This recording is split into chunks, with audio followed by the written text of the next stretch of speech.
Good morning dear students.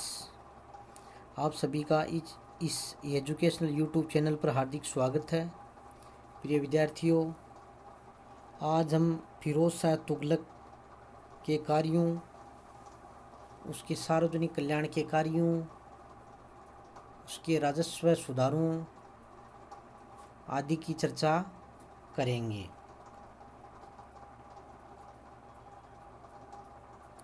Firoz Tughlaq है वो 1351 ईस्वी में दिल्ली का सुल्तान बना था। ये है मोहम्मद तुगलक का चचेरा भाई था और मोहम्मद तुगलक के काल में जो धार्मिक वर्ग था यानी उलेमा वर्ग था वो उसकी नीतियों से असंतुष्ट था। इसलिए उलेमा वर्ग ने फिरोज़ तुगलक को शासक बनाने में सहयोग किया था और उलेमा वर्ग है वो फिरोज़ तुगलक से संपर्क भी बनाए रखा था, क्योंकि मोहम्मद तुगलक ने उलेमा वर्ग को शासन में प्रतिष्ठित नहीं किया था बल्कि योग्यता के आधार पर पदों का वितरण किया था। इसलिए फिरोज़ तुगलक को शासक बनाने में उलेमा वर्ग प्रसन्न भी हुआ। उसने धार्मिक वर्ग को संतुष्ट करने का प्रयास भी किया, वो उनसे अच्छे संबंध भी कायम किए। फिरोज़ तुगलक के आंतरिक सुधार, हालांकि ये बात ध्यान में रखने लायक है कि फिरोज़ तुगलक है वो कुशल सेनापति और कुशल सेनानायक भी था और उसने अपने काल में शासनकाल में कोई महत्वपूर्ण विजय भी हासिल नहीं की थी। इसलिए उसका मुख्य उद्देश्य अपने साम्राज्य में शांति एवं व्यवस्था बनाए रखना था। हालांकि जो प्रांत दिल्ली से अधीनता से मुक्त हो गए थे उन्हें पुनः अधीनता में लाने के लिए उसने अभियान किए थे, लेकिन वो असफल रहा था क्योंकि उसमें सैनिक योग्यताएं भी नहीं थी। उसके शासन की सफलता का श्रेय उसके अधिकारियों को है, जिसमें उसके वजीर खाने जहाँ का प्रमुख स्थान है, जो कि ये तेलंगाना का ब्राह्मण था और बाद में मुस्लिम बन गया था। उसने फिरोज़ तुगलक ने लगभग 37 वर्ष तक शासन किया था और उसने दिल्ली के जनता के कल्याण के लिए अनेक कार्य किए थे। राजस्व सुधार, फिरोज़ तुगलक ने इस्लामी कानूनों के अनुसार स्वीकृत केवल 4 कर लगाए। खराज यानी लगान, लगान को खराज कहा जाता था। खम्स या खुम्स भी आता है कई बार। तो खम्स क्या है? युद्ध में लूटे गए धन का 1/5 भाग वो शासक रखता था, बाकी का सैनिकों में बांट दिया जाता। तो खम्स क्या था? युद्ध में लूटे गए धन का 1/5 भाग खम्स नामक कर था। जजिया, हिंदुओं पर जो धार्मिक कर लगाया जाता था उसे जजिया कहते थे। और ज़कात यानी मुसलमान है वो अपनी आय का 2 से 2.5% सार्वजनिक कल्याण के कार्यों पर व्यय करते थे, तो ये क्या ज़कात करता। इस प्रकार उसने केवल 4 कर लगाए: खराज, खम्स, जजिया और ज़कात। इसके अलावा उसने उलेमा वर्ग की स्वीकृति के पश्चात सिंचाई कर भी लगाया था, जो कि 1/10 भाग था। तो इस प्रकार फिरोज ने अपने समय में लगभग 24 प्रकार के जो कर थे उनको समाप्त कर दिया था और उसने शस्करी नामक एक नया सिक्का भी चलाया था। और उसके दरबारी अफीफ के अनुसार सुल्तान ने अद्दा एवं बीक यानी अद्दा तांबे का और बीक चांदी का सिक्के भी उसने चलाए थे। उसके समय में लगान है वो 1/5 से 1/3 भाग था और उसका मुख्य कार्य संपूर्ण साम्राज्य की लगान को निश्चित करना था ताकि शासक की आय निश्चित हो सके। तो उसने अपने जो सूबे थे उसके लिए उसने ख्वाजा हिसामुद्दीन को नियुक्त किया और उसने सभी प्रांतों का दौरा करके और 6 वर्ष के परिश्रम के पश्चात खालसा भूमि से 6 करोड़ 85 लाख टंका का लगान निश्चित किया। इस प्रकार उसने आय की सुनिश्चित व्यवस्था की। उसने 1200 फलों के बाग लगवाए जिससे भी साम्राज्य की आय में वृद्धि हुई। सिंचाई की भी पर्याप्त व्यवस्था की जिससे कृषि के उत्पादन में वृद्धि हुई थी।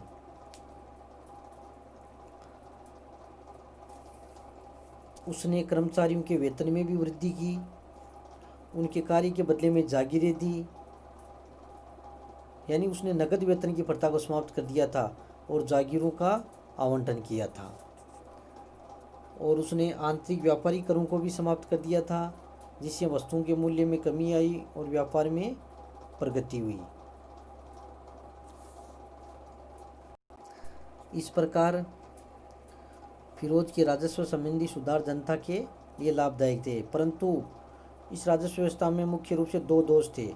एक तो जागीरदारी प्रथा और दूसरा क्या है, भूमि को ठेके पर देना, जिससे क्या हुआ, किसानों का शोषण होता था।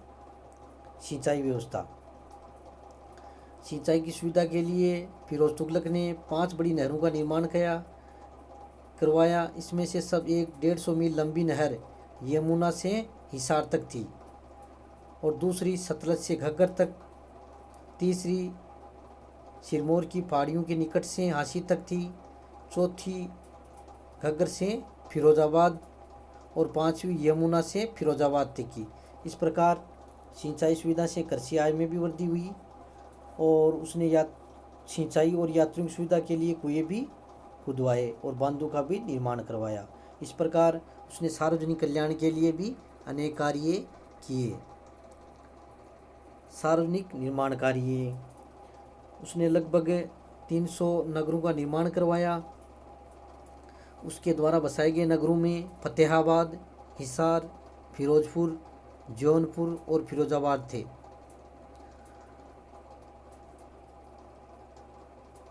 और उसने नवीन इमारतों की मरम्मत भी कराई और अनेक पुरानी ऐतिहासिक इमारतों की भी मरम्मत करवाई। उसने दिल्ली की जामा मस्जिद, कुतुब मीनार, शमसी तालाब आदि की भी मरम्मत करवाई थी। परोपकारी कार्य, उसने एक विभाग दीवान एक खैरात की स्थापना की जो मुसलमान अनाथ स्त्रियों और विधवाओं को आर्थिक सहायता देता था और निर्धन मुसलमान लड़कियों के विवाह की व्यवस्था करता था। उसने अनेक धार्मिक व्यक्तियों और संतों को संपत्ति और जागीर भी दी थी और उसने रोजगार दफ्तर की भी स्थापना की और दिल्ली के निकट एक खैराती अस्पताल दारुल सपा की भी स्थापना की जिसमें जनसामान्य के लिए निःशुल्क चिकित्सा की जाती थी। इस प्रकार उसने जनता के कल्याण के लिए अनेक कार्य किए। न्याय व्यवस्था, उसकी न्याय व्यवस्था इस्लाम के कानूनों पर आधारित थी और काजियों को उसने पुनः विशेषाधिकार दे दिए थे। वह स्वयं भी न्याय करता था, वह कठोर दंड भी देता था। इस प्रकार उसकी न्याय व्यवस्था में इस्लाम धर्म का समावेश था। शिक्षा, वह स्वयं विद्वान था और विद्वानों का सम्मान करता था। जियाउद्दीन बर्नी और शम्स ए सिराज अफीफ, ये 2 विद्वान उसके दरबार में थे।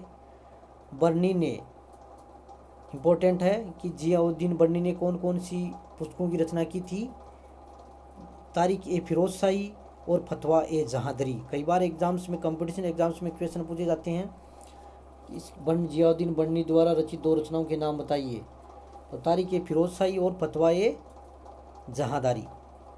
और दूसरा जो विद्वान था शम्स ए सिराज अफीफ ने भी एक तारीख फिरोज़शाही लिखी, यानी तारीख फिरोज़शाही की रचना शम्स ए सिराज अफीफ ने भी की थी और बर्नी ने भी की थी, अलग अलग, ध्यान रखना, ये एक इम्पोर्टेंट बात है।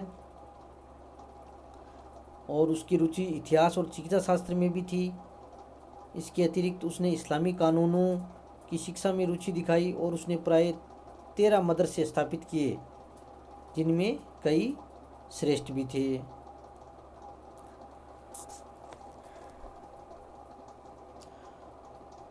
उसने एक जो संस्कृत में लिखा गया ग्रंथ था उसका फारसी भाषा में अनुवाद करवाया, उसका नाम था दलाइल फिरोज़शाही वीर था। इस प्रकार उसने अपने साम्राज्य में शिक्षा की समुचित व्यवस्था की, और परंतु यह शिक्षा की जो व्यवस्था की वो इस्लाम धर्म से प्रभावित थी।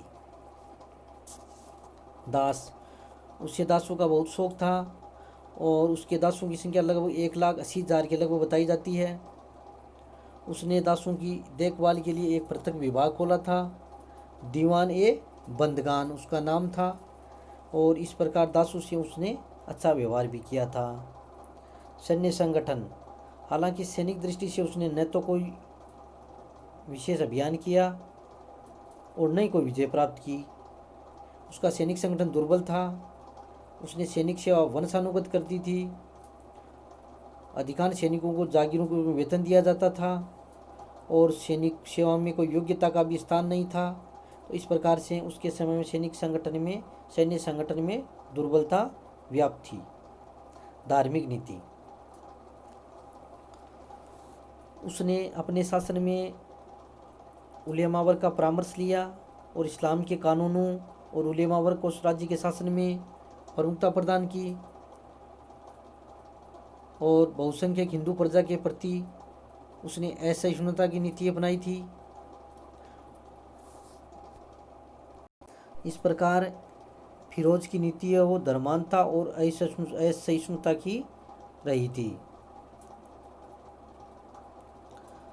सुल्तान है वो शिया, सूफी, महदवियों आदि मुसलमान वर्गों के प्रति असहिष्णु था, क्योंकि वे कट्टर सुन्नी मत के समर्थक न थे। यानी सुल्तान वो कट्टर सुन्नी मत का समर्थक था और अपनी बहुसंख्यक हिंदू के प्रजा के प्रति भी अत्यधिक कठोर रहा था। इस प्रकार उसकी जो धार्मिक नीति वो साम्राज्य के उन्नति में सहायक नहीं बन सकी, बल्कि उसने इस्लाम के कानूनों और उलेमा वर्ग को ही अपने शासन में प्रमुख स्थान दिया था।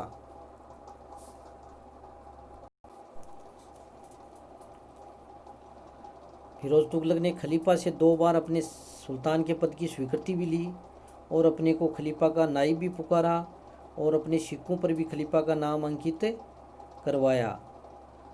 इन सभी में उसका उद्देश्य कट्टर मुसलमानों और उलेमा वर्ग की सहानुभूति प्राप्त करना था, जिनके समर्थन से वह सुल्तान बना था। इस प्रकार उसने अलाउद्दीन खिलजी और मोहम्मद तुगलक के समय में जो धर्म और राज्य को पृथक करने की चेष्टा की गई थी, यानी राज्य के शासन में धार्मिक पक्षपात का सहारा उन्होंने नहीं लिया था, लेकिन फिरोज तुगलक के शासन में उलेमा वर्ग और का समर्थन या हस्तक्षेप उसने प्राप्त कर लिया था, जिससे क्या हुआ कि उसकी जो सामान्य जनता के प्रति जो उसकी धार्मिक नीति थी वो सहिष्णुतापूर्वक नहीं रह सकी।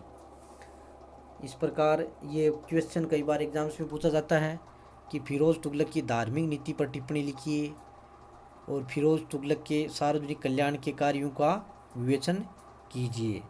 इस दृष्टि से आपको ये क्वेश्चन तैयार करने हैं और ये आपको होम असाइनमेंट भी करना है। इसी के साथ साथ बहुत बहुत धन्यवाद।